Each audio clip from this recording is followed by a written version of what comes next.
develop these 5 abilities as part of your personal development quest. I call them the 5 abilities. Here's the first one. Develop the ability to absorb, the ability to soak it up like you're doing today. Be like a sponge. Don't miss anything. And not just the words. It's true, don't miss the words, but don't miss the atmosphere. Don't miss the color. Don't miss the scenario. Don't miss what's going on.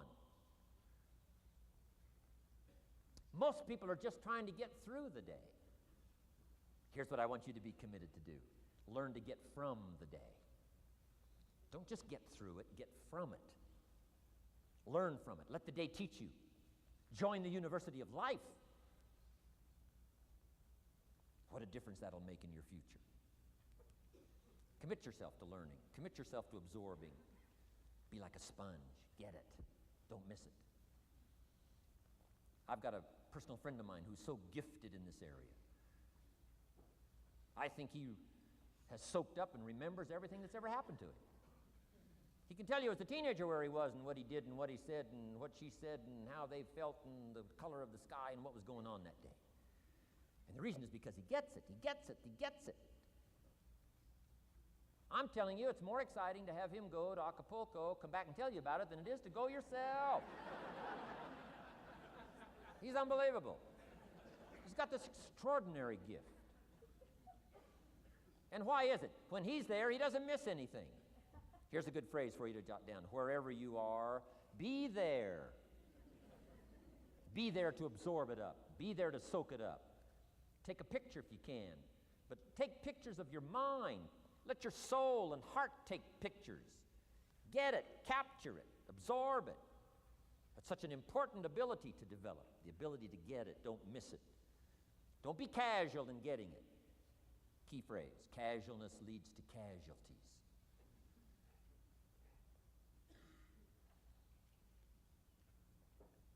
Second, learn to respond.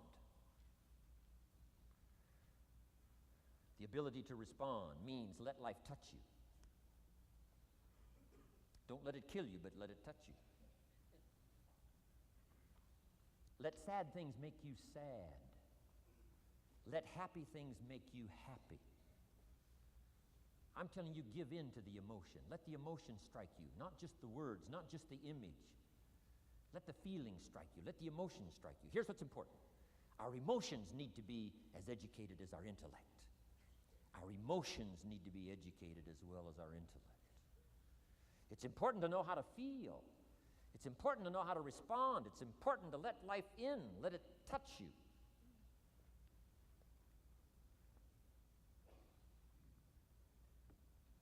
I'm the greatest guy in the world to take to the movies. I get into a good movie. I want a good movie. Make me laugh, make me cry, scare me to death, teach me something. Take me high, take me low. Just don't leave me as I was when I came in. Touch me. Do something to me. Wow. I picked up the newspaper in Australia. The advertisement says, see Dr. Zhivago on the big screen.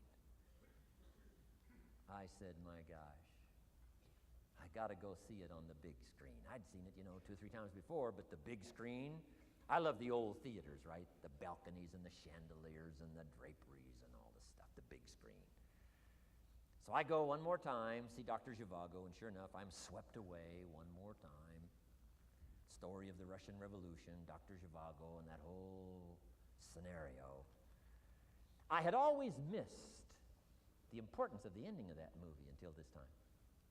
The other times I missed it. I'm telling you, this time, I got it.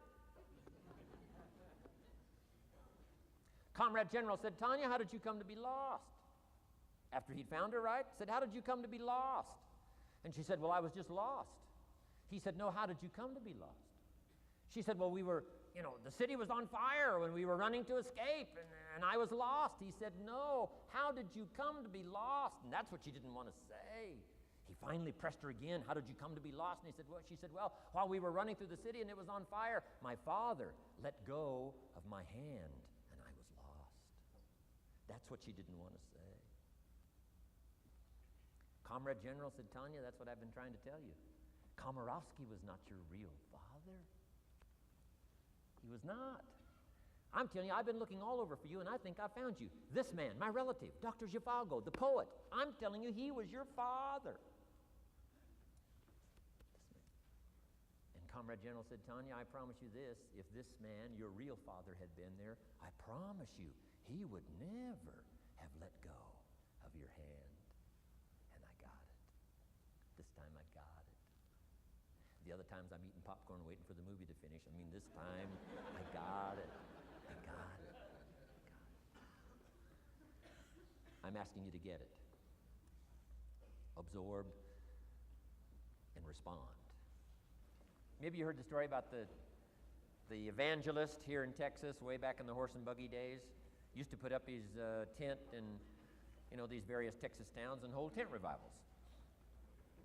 And he put up his tent, one of these towns, expected a big crowd to come and hear him preach. And he got there first night of the tent revival, and he walked inside the tent. It was empty. And he thought, something must be wrong. He waited till 8 o'clock. Nobody showed up. He waited till 8:15. Not a soul. Finally, 8:30. One lone cowboy wandered up on his horse, tied his horse up outside, came in, sat down on the front bench, big empty tent. So the preacher thought, well, at least I better go down and talk to the cowboy. So he goes down and talks to the cowboy, and he says, Cowboy, I don't know what to tell you. He said, I'm the preacher, and this tent was supposed to be full of people. And he said, something's gone wrong. I really don't know what to do. I'm embarrassed. And he said, I don't know what to do. And the cowboy said, well, I'm not a preacher. I'm just a cowboy, so I can't tell you what to do. But he said, I know this, if I went out to feed my cattle and only one showed up, I'd at least feed it. So the preacher said, hey, the cowboy is right. If you've got a message to share, if there's one person or 1,000, don't let your ego get in the way. You should do the best you can. So he got kind of inspired by this conversation with the cowboy, jumped up on the platform, started preaching as if the tent was full of people. And he was so inspired, he just kept going, went for an hour and 15 minutes, hour and a half. Finally, wound down and quit. Come down off the platform, talked to the cowboy again, said, well, cowboy, what did you think of my sermon? The cowboy said, well, I'm not a preacher, so I can't really tell. I'm just a cowboy. But he said, I know this, if I went out to feed my cattle and only one showed up, I'd feed it, but I wouldn't dump the whole load on it.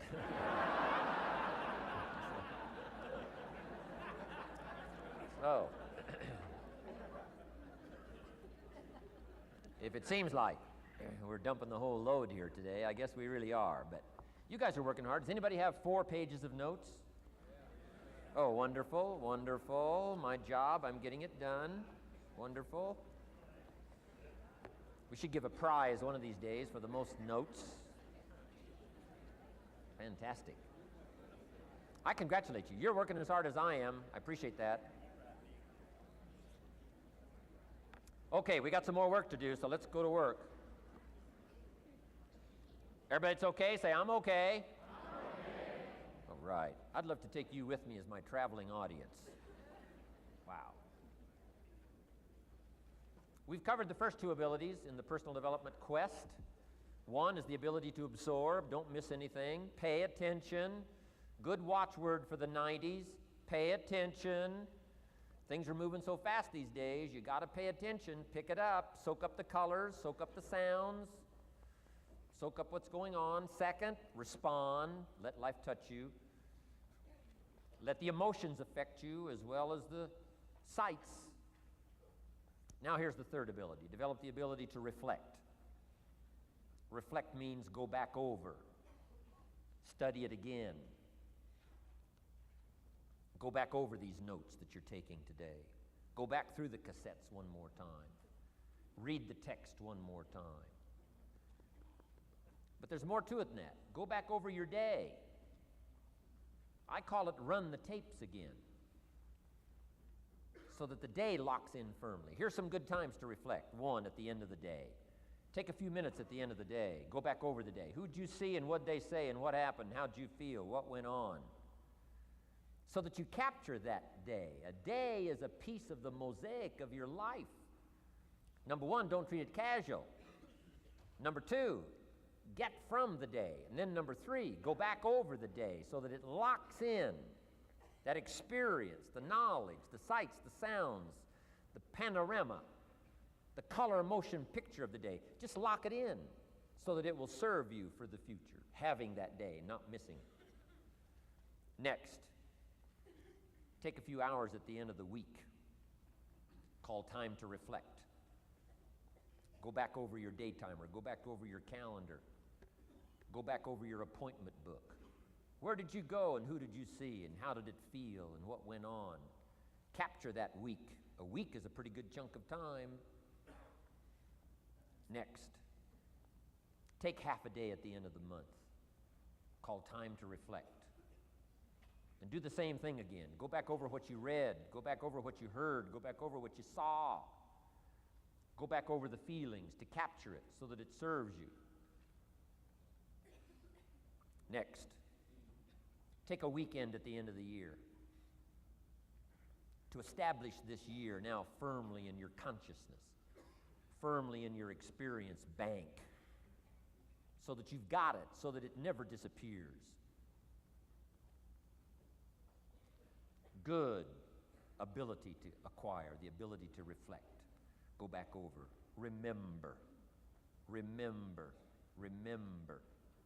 It's so valuable to be able to remember the thought, remember the idea, remember the experience, remember the occasion, remember the day, remember the weather, remember the emotion, remember the complexity, remember the highs, remember the lows. So valuable at the end of the day. Lock that day in. Lock the month in, lock the week in, lock the year in. Old Testament says a unique scenario unfolded according to the law, and that was they worked 9 years, and the 10th year was a sabbatical. The 10th year, work 9, take the 10th year, and not just to relax, not just to replenish, not maybe just to get physically in shape. Change of pace, we call it in the modern society, but not just for that. I'm sure that in ancient days, that sabbatical was to go over the last 9 years, what went right and what went wrong, and what worked well and what didn't work well. And how did you grow, and how did you learn, and how did you change, and what have you got now after 9 years that you didn't have at the beginning of the 9 years?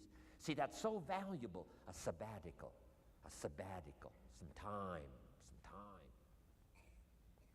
There's also something to be said for solitude when you reflect. Sometimes you can reflect with somebody. Husband and wife reflect on the past year, right? Parents reflect with their children on the past year. How did we do it, and how didn't we do it, and how could we improve? Colleagues can reflect with each other. But now here's one of the most important. You got to learn to reflect with yourself. There's something to be said for solitude. There's something to be said for taking those occasions to shut out the world and shut out everything else for a while. I've got a motorhome. That's how I do it. With my motorcycle on the back. And I head for the mountains and ride the Jeep trails, where there's very few human beings on the Jeep trails, or out in the desert somewhere. It's called my time to get away. When you live a very public life, you treasure solitude. A chance to reflect, go back over my life, go back over my skills, go back over my experiences. Alone. There are some things you need to do alone. Ponder, think, wonder, read, study, absorb, soak in. See if you can't become better this year than you were last year, better the next 9 than you were the first 9. Solitude. There's even a more modern advice that says, go to the closet for time of meditation, time of prayer. Go to the closet. Closet meaning what? Away. And there's even a graphic description of the away. It said, enter into your closet and what? Got some students here, I'm sure. What? Close the door. For what? Just to shut out everything. Life is experience, experience, experience, and touching and seeing and looking and doing and acting and disciplines and all the stuff. But sometimes, this is where this reflecting is so important, to shut the door. Just shut the door and wonder. Prayer, contemplation, thinking, and let things move in to your consciousness and awareness that no other way can it be done. Right? Flying down the freeway, I'm telling you, it's difficult to get through. So many things to do, it's difficult to get through. But times of solitude, times to reflect. So this is so valuable, learn to reflect. Now here's why it's important to reflect. To make the past more valuable to serve you for the future. Here's what's really powerful, learning to gather up the past and invest it in the future. Gather up today and invest it in tomorrow. Gather up this week and invest it in the next week. Gather up this year and invest it in the next year. See, that's so powerful, rather than just hanging on one more year, hanging in there, seeing what's going to happen. Learn, study. This is part of the personal development quest, becoming better than you are, more valuable than you are, not just in terms of economics, in terms of motherhood, in terms of fatherhood, in terms of being a better brother, a better colleague, making a better contribution to the family, to society, to the community, to the church, to the office, to the commitment, to the partnership. Doesn't matter what it is that has value. Work on yourself, then you bring more value to the partnership, to the marriage, to the franchise, to the corporation, to the enterprise, to the community, to the nation. Self-development, personal development. The best contribution you can make to someone else is self-development, not self-sacrifice. Self-sacrifice only earns contempt. Self-development earns respect. Pity the mother who says, I'm just going to give up my life for my children. Self-sacrifice is not noble. Self-investment is noble from self-development. If I work on myself and become more valuable, think of what that'll do for our friendship. I used to use the old expression, you take care of me and I'll take care of you. I found out how shallow and short-ended that was. And I changed it to read like this, I'll take care of me for you, if you will please take care of you for me. And this is part of it, the personal development, that we work harder on ourselves than we do on our job. Now we bring that to the friendship. Now we bring that to the marriage. Now we bring that to the family relationship as a father, as a mother. And we develop the strength and we develop the power. That's key. And it takes, I think, this scenario of disciplines, these abilities, to acquire those gifts and those skills, that value, so that we bring more. Now, we bring more to the next week. We bring more to the next month. We bring more to the next year if you follow this absorb, respond, and reflect. I said to my father when he was about to turn 76, his 76th birthday, I said, dear father of mine, can you imagine what it's going to be like to gather up the last 75 years of your life and invest them in your 76th year? What a difference of philosophy, rather than just hanging on one more year. Gather up 75 and invest them in the next one. Gather up the last 6 years and invest it in the next year. See, that's so powerful in communication, which we're going to study soon. So powerful. So consider this. 1, the ability to absorb. 2nd, the ability to respond. 3rd, the ability to reflect.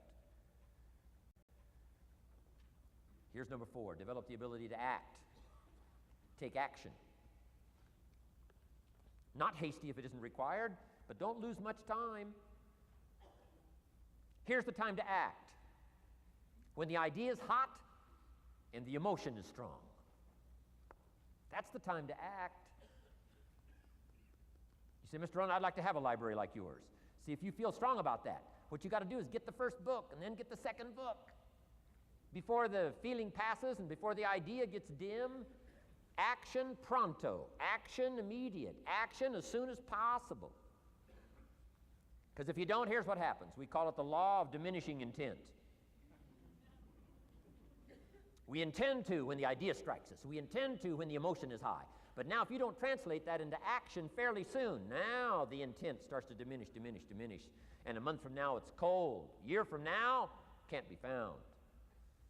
So act.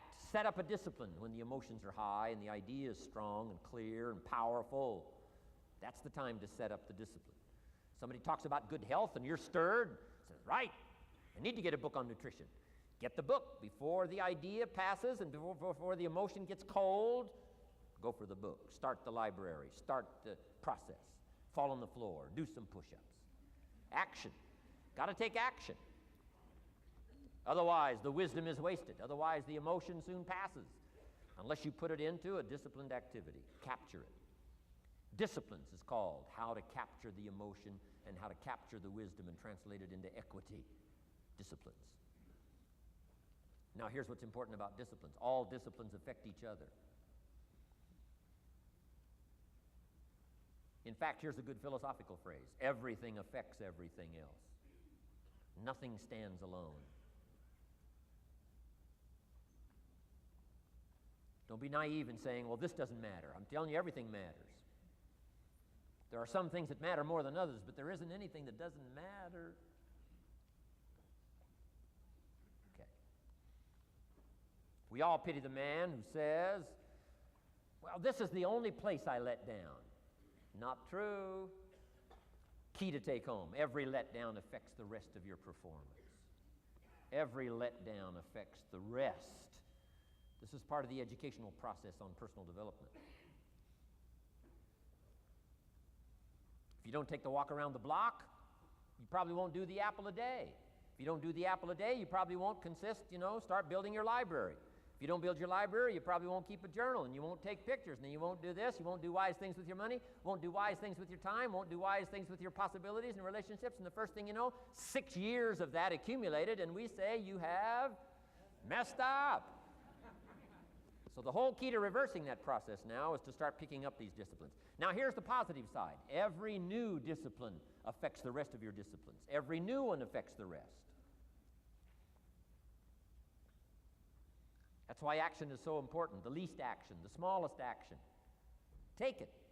Because when you start accomplishing and the value starts to return from that one action, it'll inspire you to do the next one and the next one and the next one. You start walking around the block, it'll inspire you to get an apple. Get an apple, it'll inspire you to get a book. Get a book, it'll inspire you to get a journal. Get a journal, it'll inspire you to grow, develop some skills. All disciplines affect each other. Every lack affects the rest. Every new affects the rest. The key is to diminish the lack and set up the new. And you've started a whole new life process. Key. Also, one more thought on discipline. Here's the greatest value of discipline. Self-worth. Self-esteem. People are teaching self-esteem these days, but they don't connect it to disciplines. The least lack of discipline, and it starts to erode our psyche. One of the greatest temptations is to just ease up a little bit, right? The slightest lack of doing your best starts to erode the psyche. Instead of doing your best, doing just a little less than your best. Sure enough, you say, well, it's just going to affect my sales. No, it's going to affect your consciousness. It's going to affect your philosophy. Now you've begun in the slightest way to affect your own philosophy. Here's the problem with the least neglect. Neglect starts as an infection. And if you don't take care of it, it becomes a disease. And one neglect leads to another. And the worst of all, when neglect starts, it diminishes our self-worth, our self-confidence, our self-value. You say, well, how can I get back my self-respect? I'm telling you, you don't have to go to 29 classes. All you have to do is start the smallest discipline that now corresponds to your own philosophy, like I should, and I could, and I will. No longer will I let neglect stack up on me so that I will have the sorry scenario 6 years from now, giving some excuse instead of celebrating my progress. That's the key to discipline. Okay? Let's get kids involved in the least of disciplines. One more, and then one more, and then another one, and then another one, and then some more. And the first thing you know, you're starting to weave the tapestry of a disciplined life into which you can pour more wisdom and more attitude and more strong feeling, more faith and more courage. Now you've got something, a vessel in which to put it, and now the equities start to flow. And the early return, I'm telling you, if you'll start this process, the early return will have you so excited, you'll commit yourself to this strategy for the rest of your life. You'll never go back to the old ways. Join a new crowd, join a new group. The disciplines to do it, take action. I recommended the last time I was here the little book, Richest Man in Babylon, and I said I've lectured now to over 3 million people in the last 33 years, and I've recommended this little book to almost all of them, I think. Guess how many have actually gone and got this little book? Answer, very few. My best guess is 10%. Such an easy thing to do. In that last seminar, right, I suggested this little book, number one, is easy to find. Number two, it's easy to buy. The most you can pay for it, $6, $7, $8. You can borrow that from your kids. And number three, it's easy to read. It's in story form. That's why I use it for teenagers, teaching them how to be rich by 40, 35 if you're extra bright, much sooner if you find a unique opportunity. But if it's easy to find and easy to buy, and if it's easy to read, why wouldn't everybody go get it? We don't know. What do you know? You don't know. I don't know. Nobody knows. Here's how profound it is. Some do and some don't. Now here's the numbers. About 10% do. 90% don't or won't. And we don't know the mystery of that. And I'm telling you, 10 years from now, those numbers will still be the same. 10% will, 90% won't. The numbers don't change. Only the faces change. You're looking at one of the faces. I used to belong to the 90% who couldn't be bothered even if it was easy. Guess how many people have a library card? Wisdom of the world available. Transform your life in any value amount you want. By the way, how much is a library card in Texas? Free. Here's what free is. Easy. I mean, it can't be any easier than free. Somebody says, well, would you bring it by? Well, no. At least you got to go get it. No.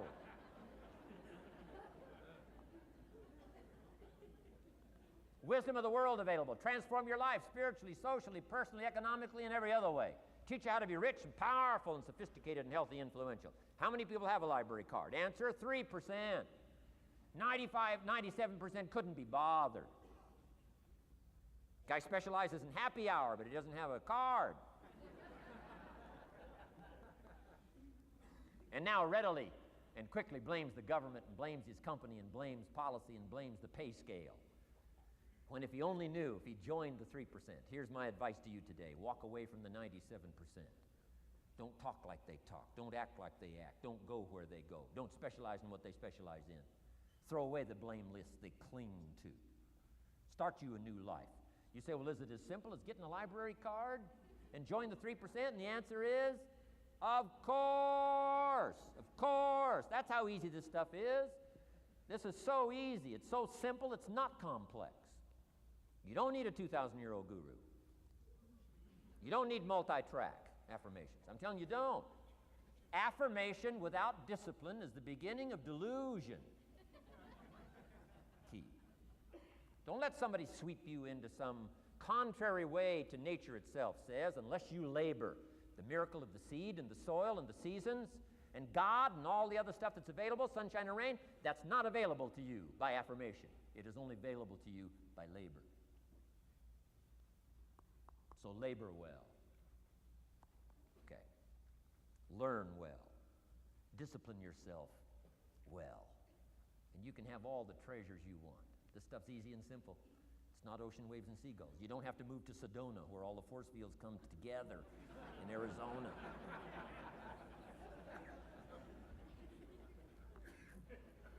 Let's teach our kids the simple ways to transform their health, number one. Their economics, number two. Their ability to communicate, number three.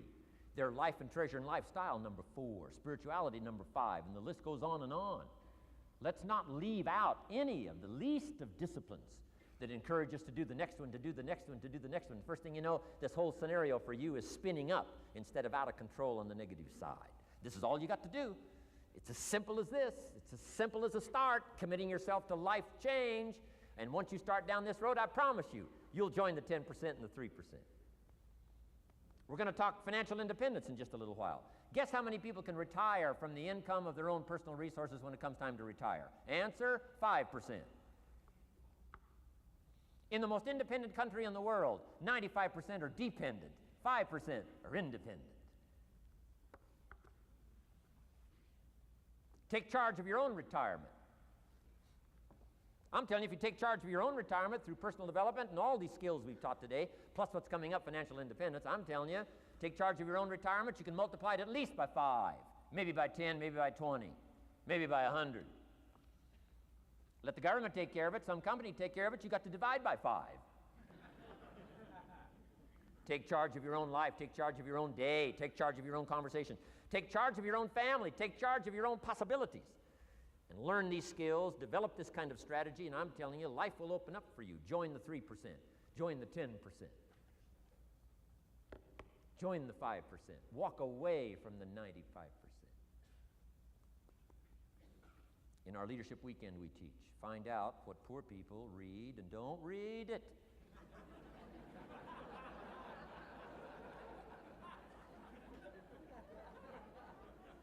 I'm telling you, don't talk like they talk.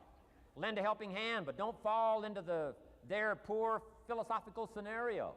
Don't blame what they blame. Don't use the excuses they use. It's called the language of the poor. Switch gears, switch language, switch ideas, switch strategy. Start with the simplest of disciplines. And don't bemean any of these disciplines. The smallest of disciplines starts the process of life change. And if you'll invest in this thing called discipline, you can have whatever you wish. It's called the beginning of a miracle. Now here's the last clue on discipline. Do the best you can. We covered earlier, but here's a good scenario for the do the best you can. I've got a good question for you. Is the best you can do all you can do? And the answer is no. Strangely enough. If we all fell on the floor right now and did as many push-ups as we possibly could, and let's say for some reason you haven't been into push-ups lately, I can't imagine why, but let's say, and let's say the best you can do is 5. And you look up at the rest of us and say, hey, 5 is the best I can do. We can tell by the look on your face that's probably true. 5 is the best you can do. Now, is 5 all you can do? The answer is no. If you rest a little, you can do 5 more. Wow. And if you rest a little, you can do 5 more. And if you rest a little, you can do 15 more. How did we get from 5 to 15? It's a miracle.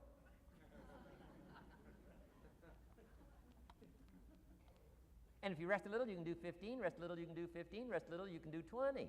How did you get from 5 to 20? It's a miracle. Did you know you can keep doing that?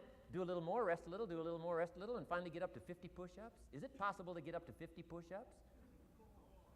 Of course. How do you go from 5 to 50? It's a miracle. How do you get a miracle going? Number 1, do what you can. Don't leave out what you can, from writing a letter to your mother in Florida. Start cleaning it all up. 2, doing the push-ups. Go from 5 to 50. It's a miracle. Number 1, do what you can. Number 2, do the best you can. Here's number 3, rest very little.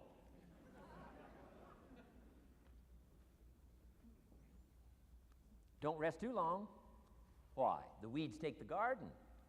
Kids have got that figured out. You can't rest too long. Here's the clue. Make rest a necessity, not an objective. The objective of life is not to rest. The objective of life is to act.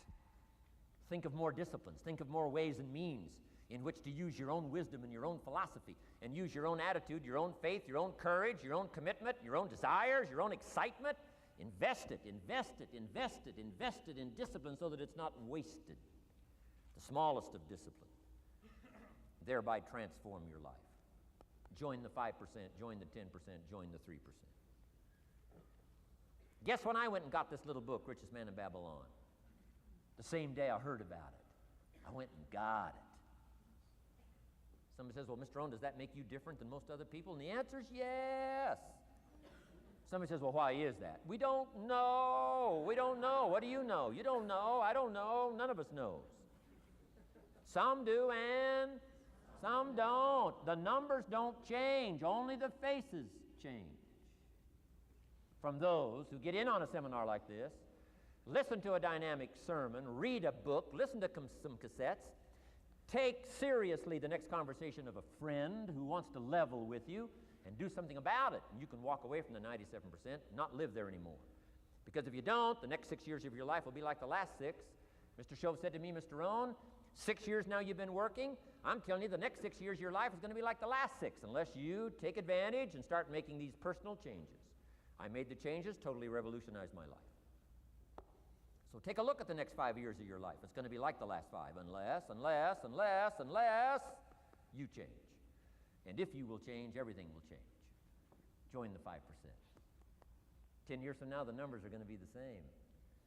But I'm telling you, some faces in this audience can change and start showing up in the 3% crowd, and the 5% crowd, and the 10% crowd, and thereby dynamically affect your life and your future.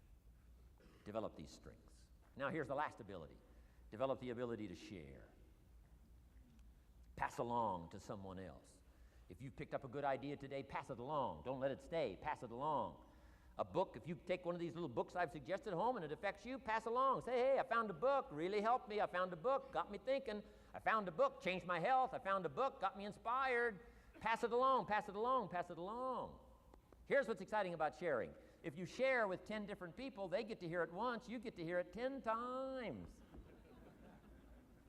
So it's probably going to do more for you than it is for them. But it's called what? Everybody wins. When somebody shares, everybody wins. Wow.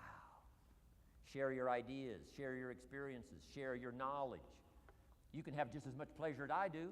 I said, giving this seminar, this is one of my joys in life.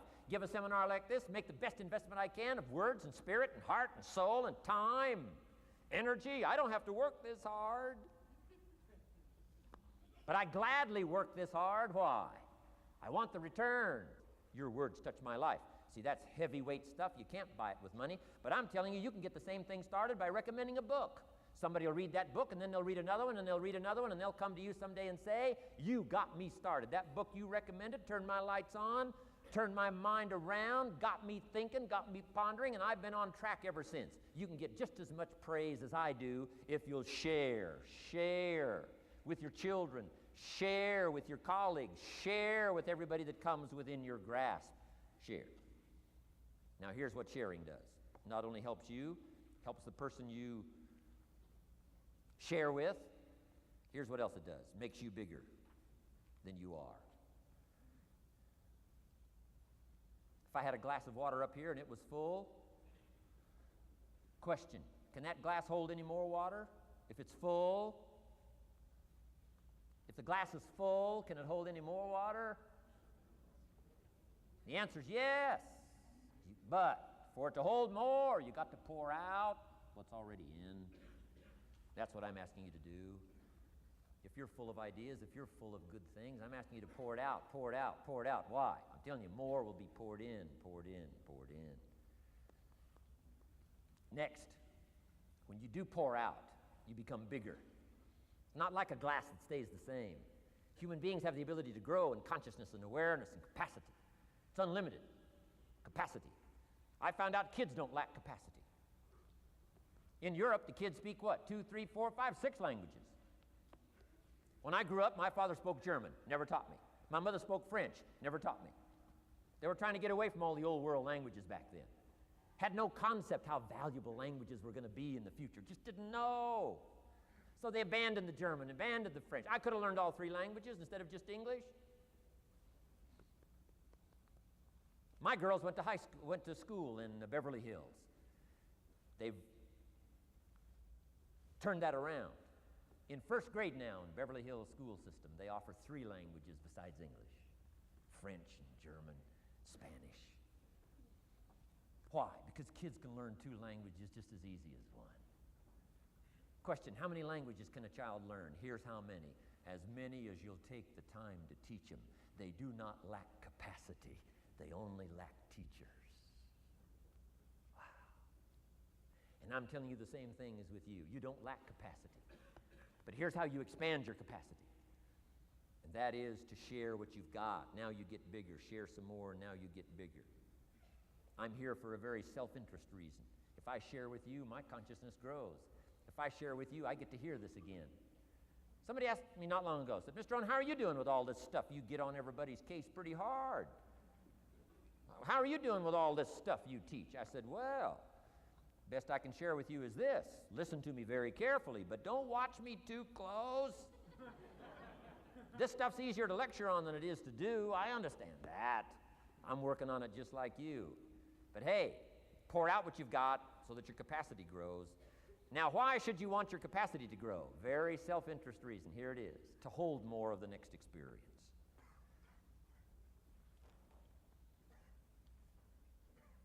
You mean to tell me that sitting in this audience, some people will get more out of it than others? And the answer is yes.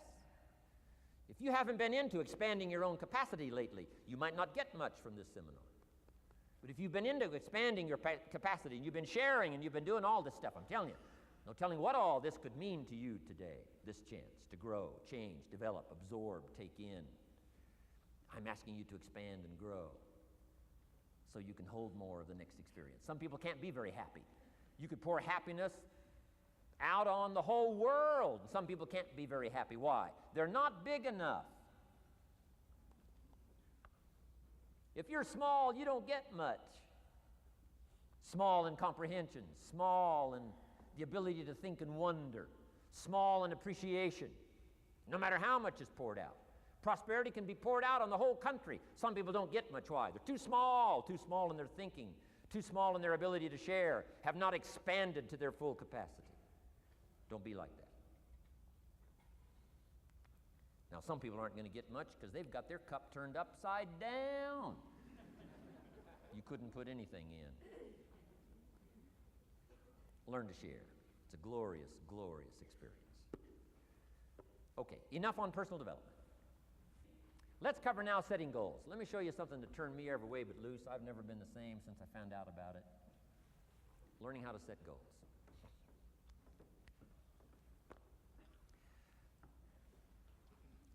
Not long after I met Mr. Schoaf, we're having breakfast one morning. Mr. Schoaf said, Mr. Rohn, now that we've gotten acquainted, we know each other fairly well, he said, maybe one of the best ways I can help you, he said, let me see your current list of goals. Let's go over them and talk about it. And I said, what? I don't have a list. He said, well, Mr. Rohn, if you don't have a list of your goals, he said, I can guess your bank balance within a few $100s. Which he did. And that got my attention. I said, you mean my bank balance would change if I had a list of goals? He said, drastically. So that day I became a student of setting goals. And I've used it to dynamically affect my life. I've taught it to some of my business colleagues. We use it to do business around the world. Setting goals.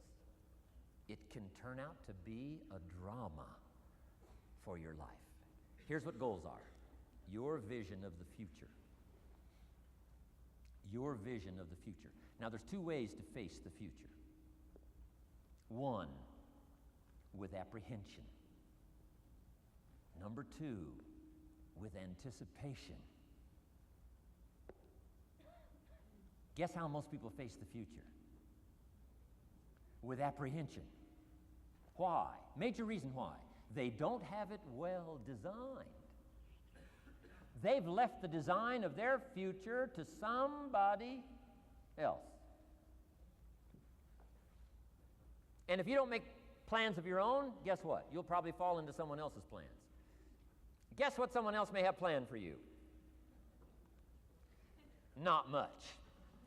You got to make a list of this not much stuff. I'm telling you, people all their lives count on this not much list. If all of your negative relatives all turn positive, what will that do for your future? Not much. If prices come down a little, what will that do for your future? Not much. If the economy gets a little better, what will that do for your future? Not much. If circumstances get a little better, what will that do? Not much. If the weather gets a little better over the next few years, that'll do. Not much. I mean, you could go right down this whole scenario list. Most people all their lives, with their fingers crossed, count on this not much list. That's why 10 years from now, they'll be driving what they don't want to drive, living where they don't want to live, wearing what they don't want to wear, doing what they don't want to do, having what they don't want to have, maybe become what they didn't want to become. And it all starts by counting on something that's not going to count much. You say, well, then how can my life dramatically change? You got to count on yourself. And here's one of the things you got to count on: your ability to design the future. It's called the promise. And the promise of the future, if you'll design it well, can have an awesome effect on your life. But if you face the future with apprehension, you'll take hesitant steps all day, uncertain steps all day. And if you take uncertain steps all day for 6 years, you can imagine how empty your life can be. We've got to help our kids with the promise of the future. Now here's what's connected to the promise: the price. The price to pay. But I'm telling you, the price is easy if the promise is clear. One of the better notes to make for today. The price is easy if the promise is clear and powerful.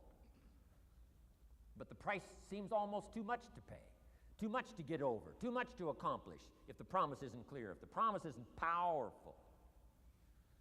I'm telling you, kids will pay the disciplines if they can see the promise.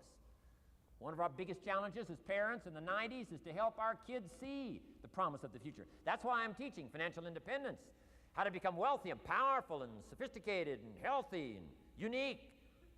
All of the stuff kids would hope to go for. It's all possible. This is America.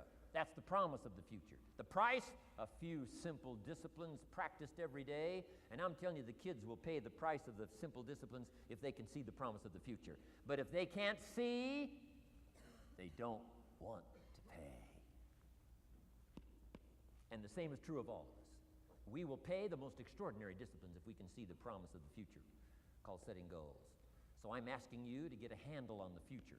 I'm asking you not to leave it to anyone else. Don't leave it to the company. Companies got their own goals. I'm asking you to set your own goals, your personal goals. Income goals and financial goals and health goals and spiritual goals, and where do you want to go and what do you want to do and what do you want to see and what do you want to be. That's it. Promise of the future. Design your own future. It's within your hands and your capacity to do so. Here's how simple now goal setting is. It's not mysterious.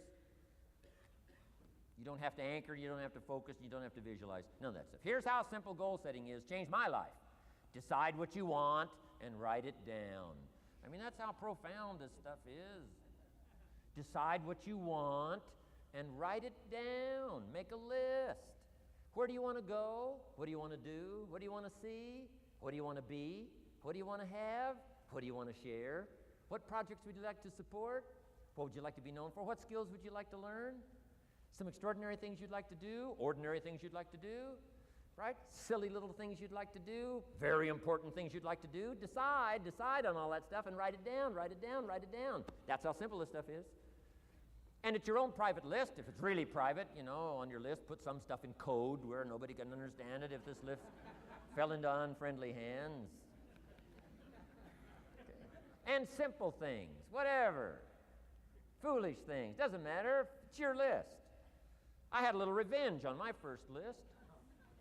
Budget finance, who used to harass me. I got 2 or 3 payments behind. This one guy called incessantly. Said, we're going to come get your car, drag it rear end up down the street in front of your neighbors.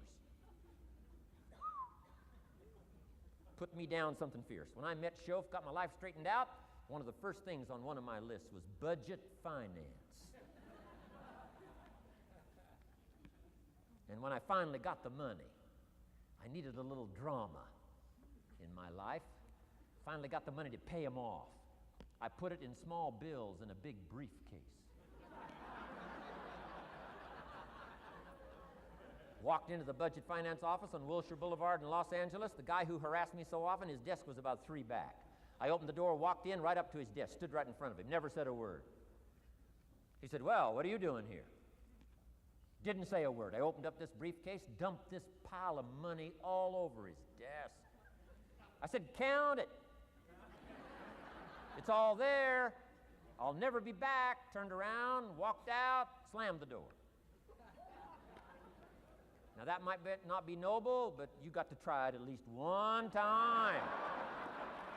Pay off with a little drama.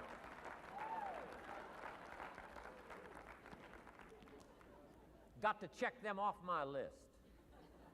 Keep your list with you. I keep my list in my journal so that I can go back. 5 years ago, here was my list, and I'm a little embarrassed. Here's what I thought was so important now. How my philosophy has changed. From 10 years ago, 5 years ago, 3 years ago. Here's my old list. Here's my new list. Here's what's valuable to me now. Here's what I want my life to be now. Here's where I want to go, what I want to do, what I want to see. Keep your lists of goals so that it shows your growth, shows your ability to change and grow. Your philosophy grows and expands what's valuable.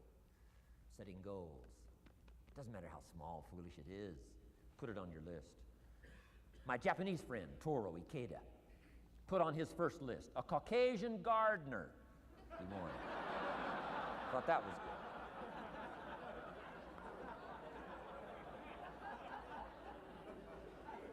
I like that. Have you got this profound thing now on setting goals? Here's how profound it is. Decide what you want and write it down. Get together with your wife, decide. Get together with your kids, decide. Get together with your business colleagues, decide. Write it down. Make a list. Okay, that's how easy it is. Now let me give you one more scenario on setting goals. When I started making my first list, Mr. Shope said, Mr. Rohn, looks like we're going to be together for a while. He said, I've got a suggestion for you.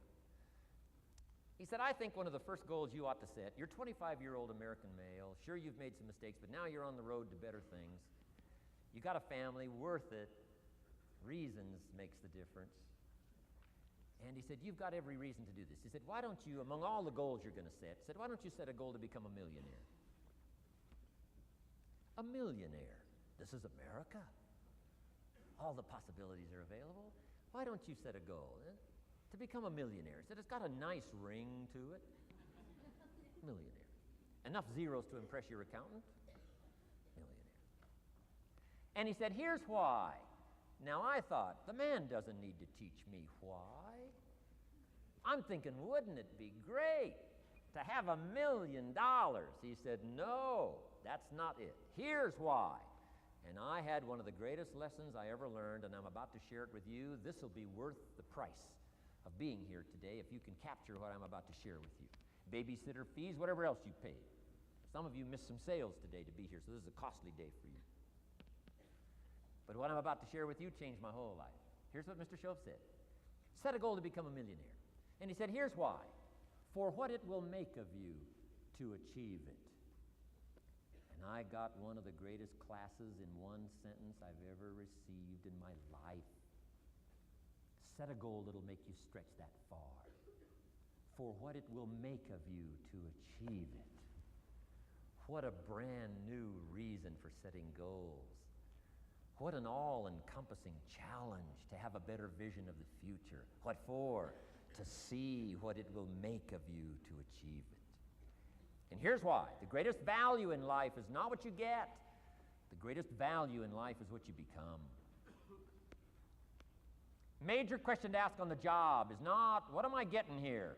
That's not the major question. The major question to ask is, what am I becoming here? It's not what you get that makes you valuable. It's what you become that makes you valuable. So Shope said, set a goal to become a millionaire. For what it will make of you to achieve it. Then he said, when you finally have become a millionaire, now, he said, what's important is not the money. I thought, wow, I've got some more to learn. He said, no, Mr. Rohn, I'm telling you honestly, you could just give the money away. Now, I did better than that, right? I told you. I lost it all. I'm rich by the time I'm 31. I'm a millionaire. I'm broke by the time I'm 33. So I didn't have to give it all away. I lost it all. Foolish mistakes I made. I'm a farm boy from Idaho. That early money drove me bonkers. I used to say, how many colors does it come in? I'll buy them all. I went crazy over that first money. I just went crazy. And then I made that one foolish mistake, right? Continuing guarantee. I mean, I'm so naive off the farm. I don't know what continuing means. And a few other mistakes. And by the time I'm 33, I'm broke. Now I've made and lost millions since then. But what an experience that was. And I'm telling you, the man was right. When I finally was broke at age 33, guess what I discovered? My money did not mean that much. It represented only a fraction of all my assets. Shoaff said, once you become a millionaire, Mr. Rohn, you can give all the money away. Because he says, what's important is not the money. What's important is the person you've become. Now, let me give you the key phrase on setting goals. Set the kind of goals that will make something of you to achieve them. Set the kind of goals that will make something of you to achieve them.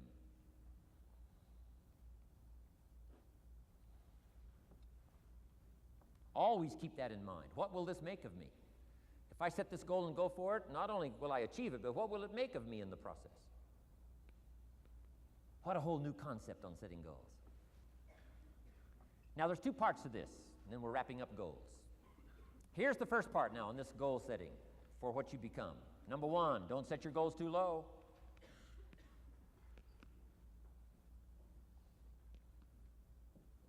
Interesting, we teach in leadership. You'll find it on the cassettes. Don't join an easy crowd. You won't grow. Go where the expectations are high. Go where the demands are high. Go where the pressure's on to perform, to grow, to change, to develop, to read, to study, to develop skills. I belong to a small group. We do business around the world. You cannot believe the expectations at that level. What we expect of each other in terms of excellence, far beyond average. Why? So that we can each grow, so that we can receive from the group, we can contribute to the group, something unprecedented. It's called living at the summit. Go where the demands are high. Go where the expectations are strong, so that it'll provoke you, push you, urgently insist that you not remain the same for the next couple of years, the next 5 years, that you'll grow and change. So don't set your goals too low. The guy says, well, I don't need much. Well, then you don't need to become much.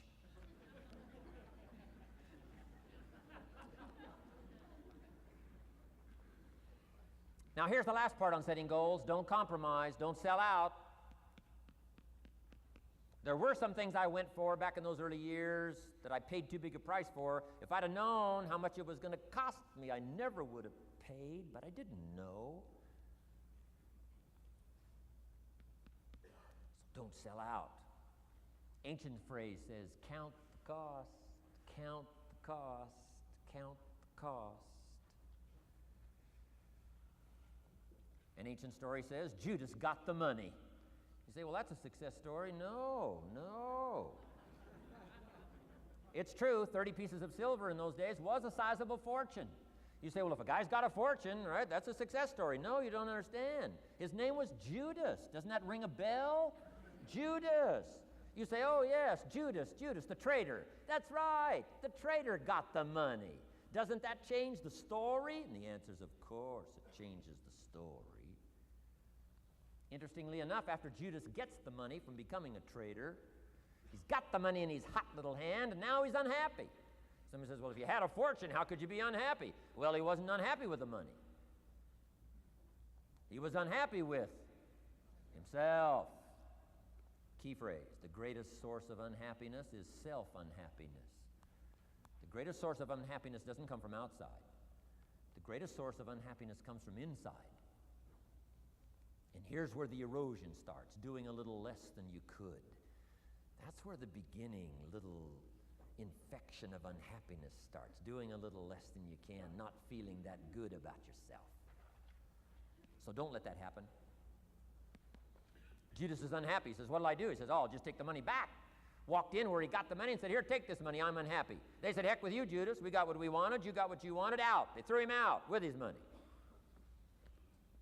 Judas says, well, what'll I do now? He says, oh, clever. Should have thought of this first. I'll just throw the money away. And he proceeded to throw his fortune away. Why would he throw his fortune away? He was so unhappy with himself. And that's not even the end of the scenario. After he threw his fortune away, he couldn't change what he became, a traitor. And now, in total abject frustration, he goes out and hangs his worthless self, which all traitors should do, save the state the money.